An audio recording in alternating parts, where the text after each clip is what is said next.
No? Unang huli po nun ay pinamahat lang namin. Ha? Unang huli. Oo, ang Unang huli po galing. nung bangka. Yan ang Baka magaling. 3 kilo lata po yung pinamahat lang. Sa kapitbahay. Uy, kay very Tata good, Jani, very good. Alam, Share your may kasabihan tayo, di ba? Share of blessings, no? Kasi unang huli niya sa bangka, doon sa Imbimulong, di ba? Unang huli ng Imbimulong, pinamigay niyo sa kapitbahay. Eh sabi nga nila, bakit daw pinamigay? Ay, siyempre, kailangan may share yung blessing. Tama, very good, Joe.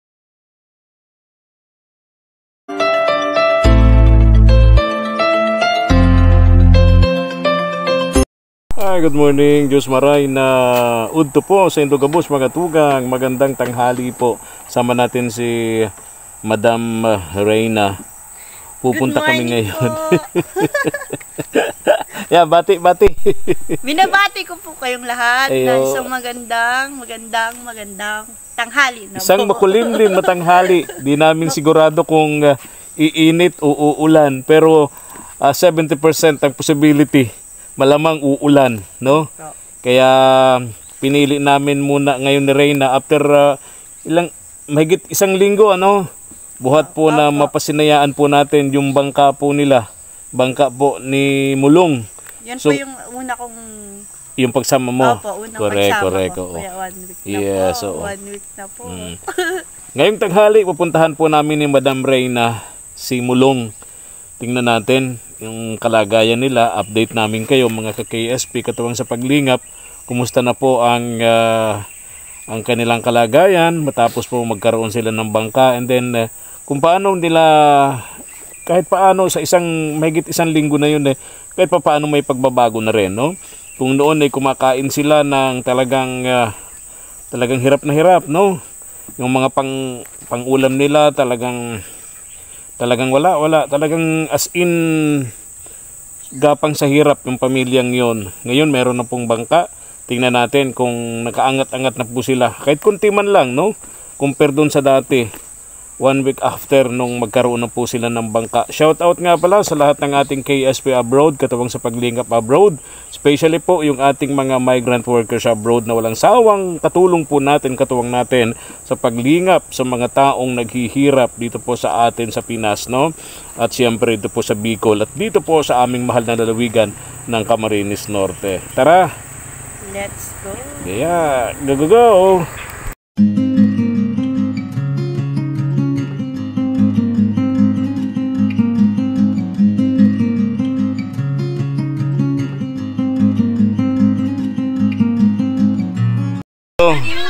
Ito yung bahay ni Tay Jani. Tay Jani!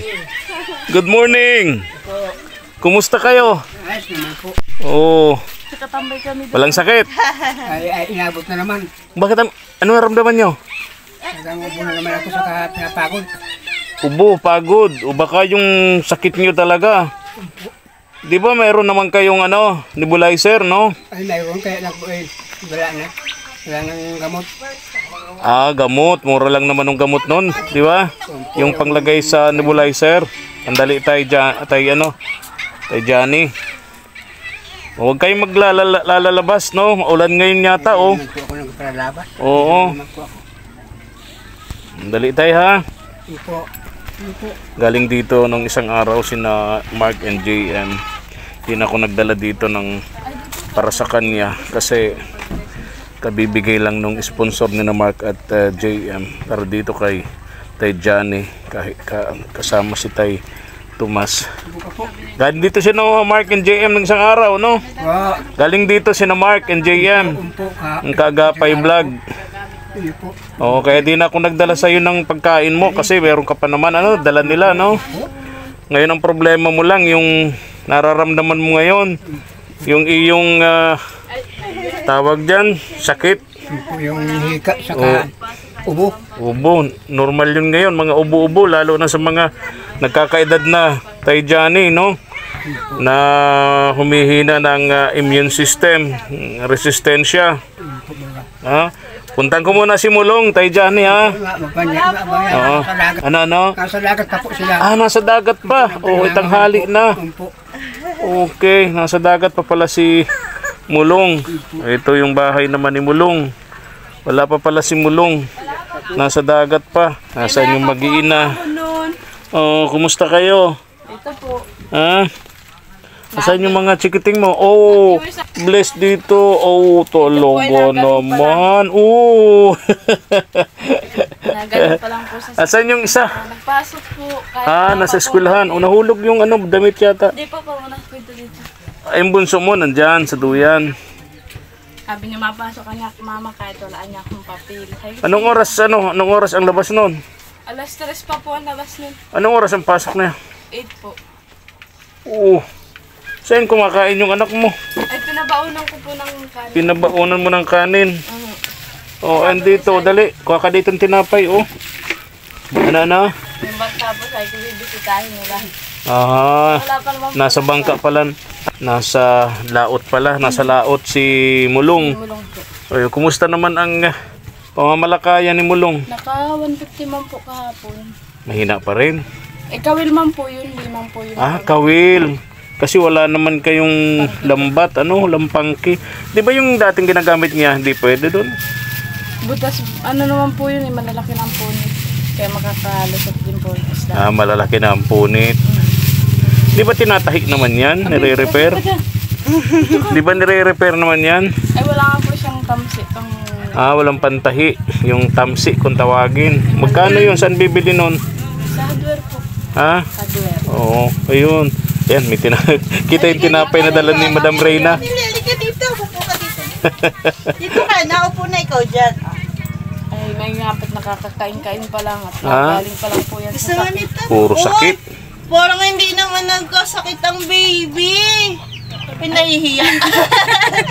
Bagong mukha eh. Sino ba ganyan yung dalaga na ito? Bagong mukha daw.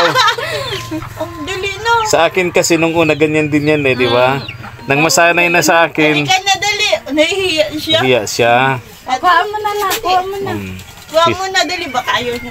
Nahihiya kay Madam Reyna. Oo, tayo.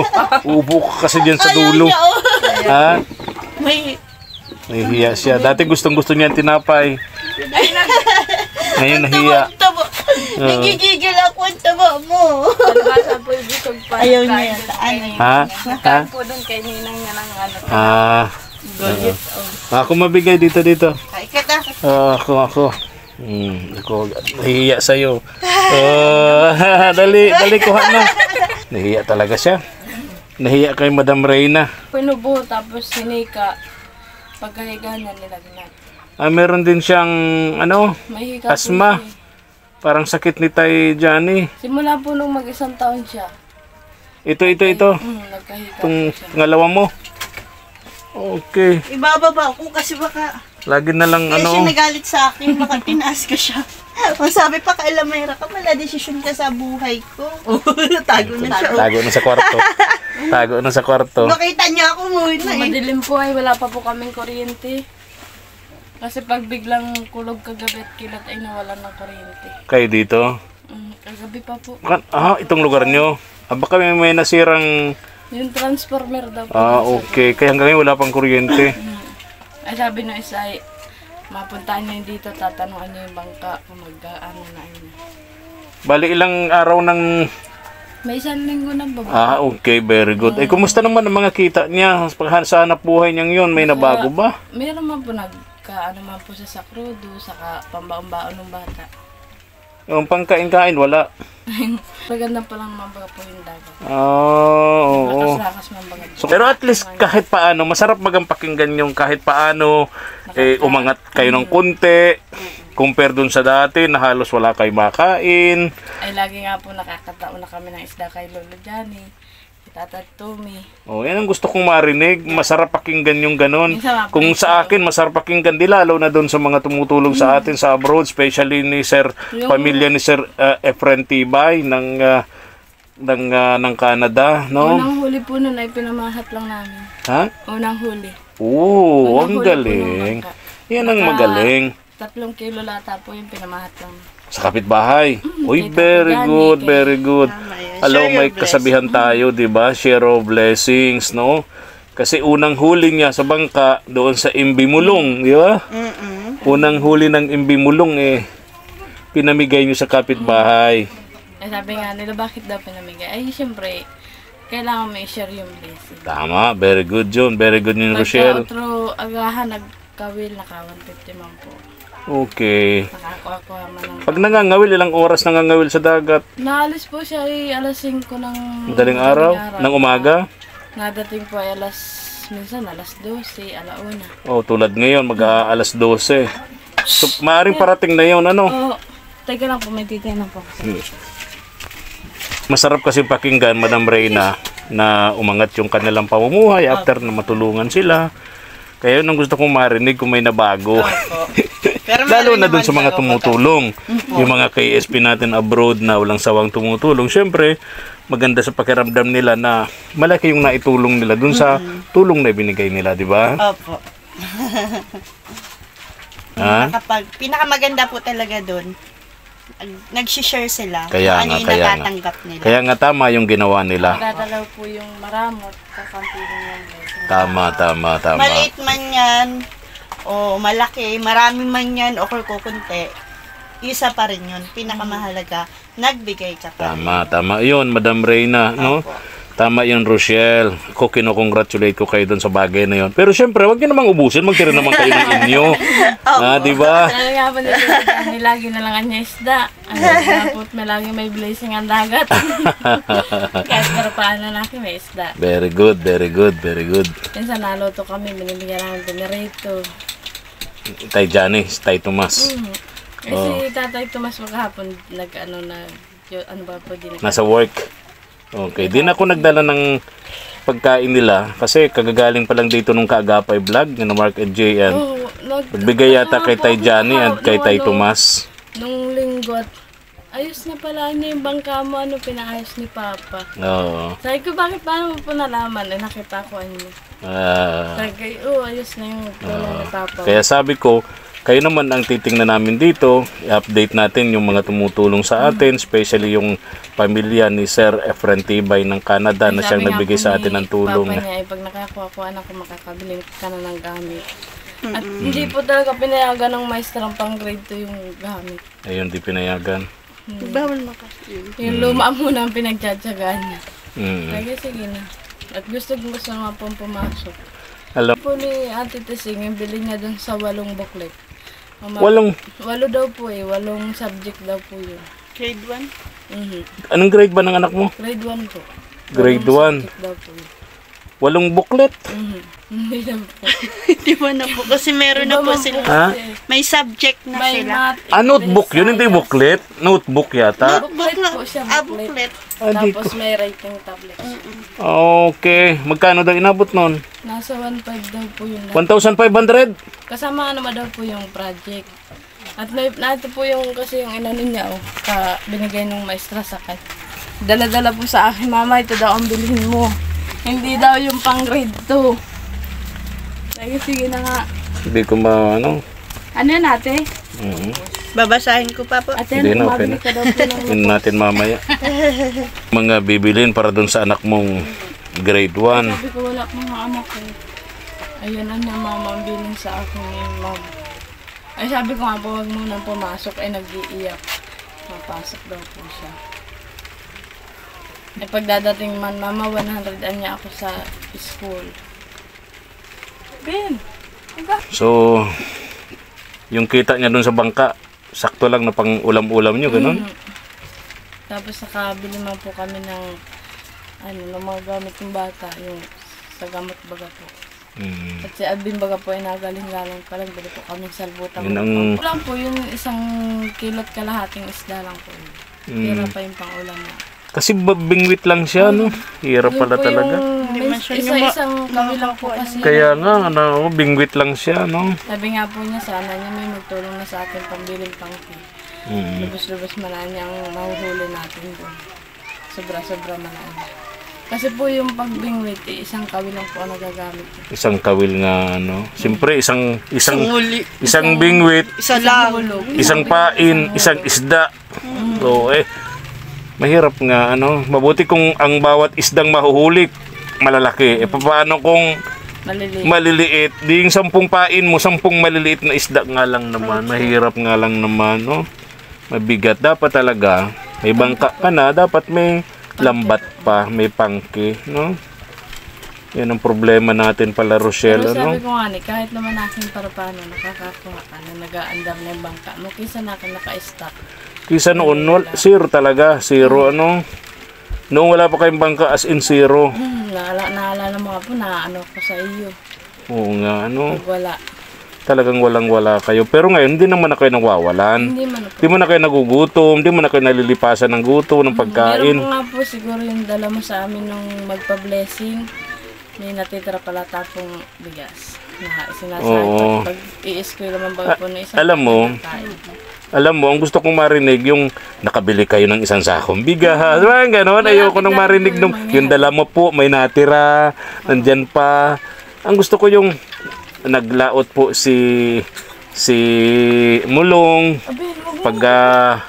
Pagbaba niya sa bangka, nakabili po kaming 10 kilong bigas, nakabili ng mga gamit pang bata, nakabili ng gamit dito sa bahay. Ang sarap paking ganon-ganon, no? Ay, siyempre baga po una pala. Oo, kaya nga. Susunod, sana po, ganun na po yung naririnig namin Oo. sa inyo. Pero Sarap syempre, po na lalo po kaming gaganahan. lalo na yung mga tumutulong. Opo, lalo na po yung mga tumutulong Yes. sa inyo na kahit pa paano. Medyo tulad nga yan. Ang pag-asenso naman, di naman biglaan talaga yan. Utay-utay mo. Utay-utay yan. Pero syempre, naintindihan ko kayo kasi wala naman talaga kayong pangki. May bangka nga kayo, pumapalaot sa gitna ng karagatan, pero wala namang Oo nga po. Para pangki. tayo niya Oo, ano. diba? Para opo. Hirap nga. Kaya mas maganda daw po yung dalawang May lambat talaga. May lambat talaga. Kawil. Para Wala kahit naman sa kawil. O lambatan niya tayo. Maariyan niya sa gitna ng dagat. So ngayon, alas 12 na mahigit, wala pa rin si Mulong. Namimingwit lang siya.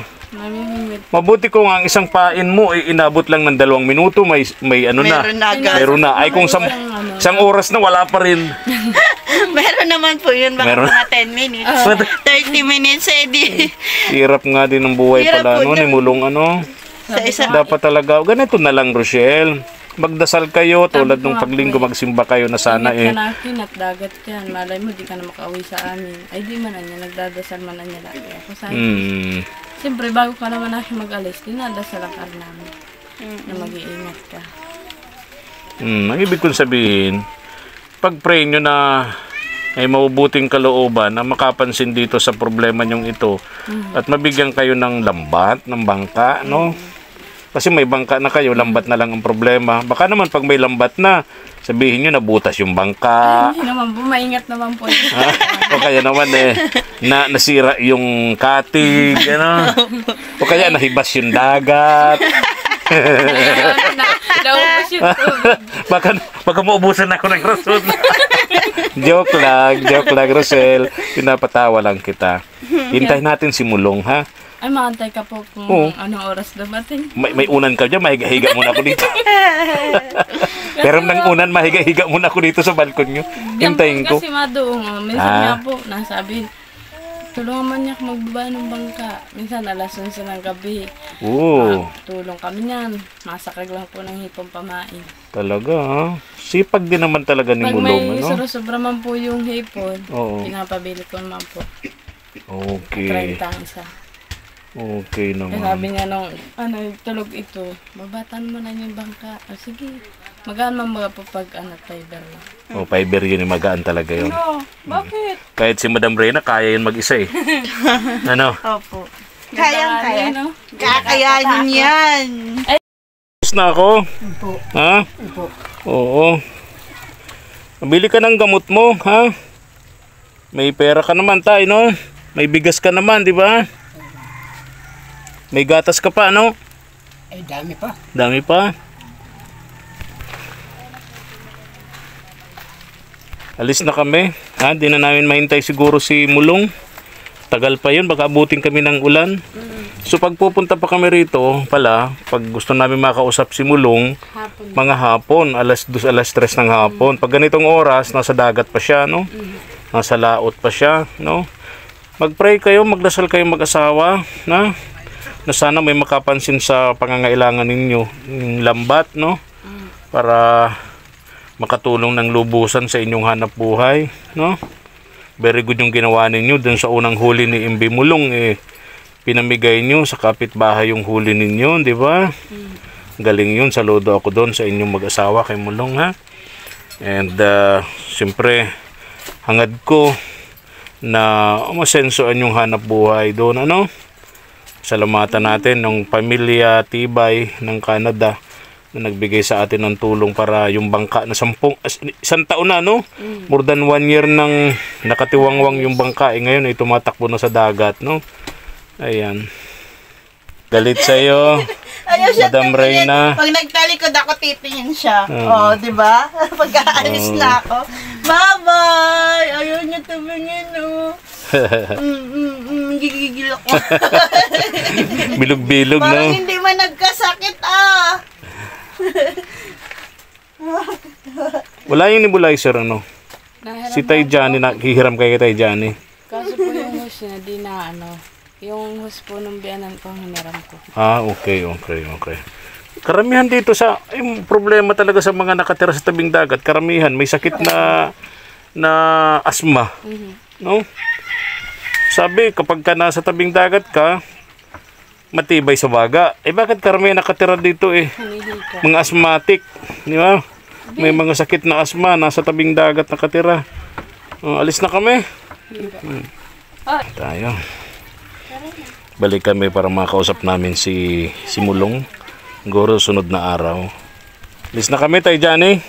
Bye po. Wag na kayong maggagala at may pera naman kayo, may bigas naman kayo, Tay.